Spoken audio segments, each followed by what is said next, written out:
Christopher Gorham, who many of you know from his work on Ugly Betty. Now he's starring in Covert Affairs on USA and is gearing up for the debut of their 4th season. Hi. Hi. Thanks for joining us. You're so welcome. So can you believe this is the 4th season already? I remember when the show just started. Yeah, I do too. It's it goes by so fast. It goes. I mean, when I think about it, 4 years in, I mean, that's like my entire high school career. Yeah. Is now over. It's exciting though. I guess time flies when you're having fun. It really does. It really does. So for those of us who don't recall every bit of what happened at the end of season 3, can you sort of catch us up? Yes. At the very end of season 3, there were 2 big cliffhangers. One is there was the Annie-Augie kiss, which we weren't quite sure where that was going to go. The next was a file that Henry Wilcox shows to Annie. And Annie takes one look at it. It's about Arthur and Joan, and she says, "I'm in."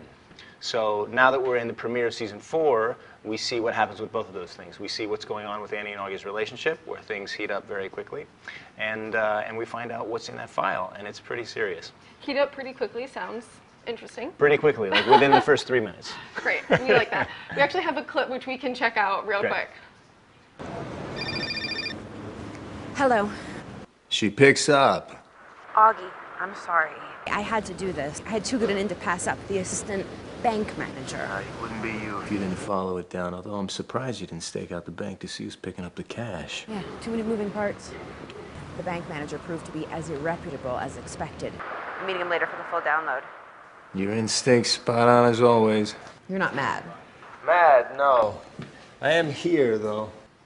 Okay, so in that clip, we got to see a little bit of your on-screen chemistry with Piper Perabo. How's it been working with her for all these years? She's great. She's the loveliest person you'll ever meet. She's amazingly talented. She's gorgeous. I mean, it's a rough job, but somebody's got to do it. I know, poor you.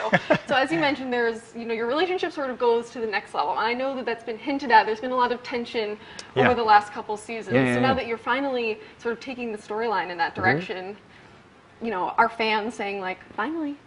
Yeah, I think most of the fans are saying finally. Yeah. I mean, we certainly were. It's, one of the things I've been proud of this show is I feel like we've portrayed that relationship in a very realistic way. Where they've become good friends, but they've both been in other relationships. And now that they're both single, they end up coming together and falling in love. So what happens after that, however, as spy shows tend to be, it gets very complicated. Yeah, that was going to be my next question, actually. You both work in the intelligence community, so you have some interesting tools in your arsenal. Does that present unique complications for the relationship? It does. There's certain things that happen make things difficult, but also, a big test in any relationship is how honest you can be with your partner. And being that they're both spies, like they're trained to lie. That being said, there are a couple of really big secrets that have been kept that get revealed and change things pretty drastically. So even though you guys are coming together, there's going to be some potential obstacles. It's some actual obstacles, yeah. Well, now, one thing that was interesting for this show is you kind of had to bulk up and undergo this big training regimen. Yeah. And I read this quote from you, which I loved and identified with, where you said, you hate running, you hate cardio, and you love carbs. True. So are you still grappling with those issues? Every day.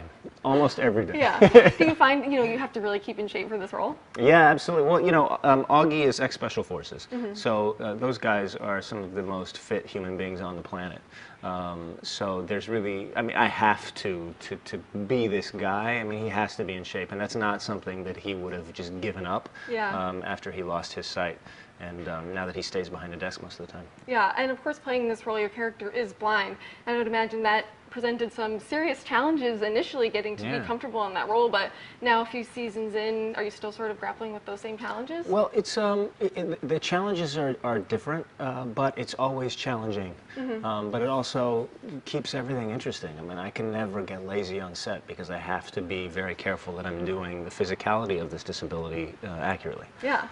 Now, you are a dad. I'm wondering, during the summer when your kids are out of school, do they get to watch the show? No. No. They're pretty young. I think watching the show would make them very uncomfortable, actually. Okay, well, maybe later they can get the DVDs. Yeah, maybe later.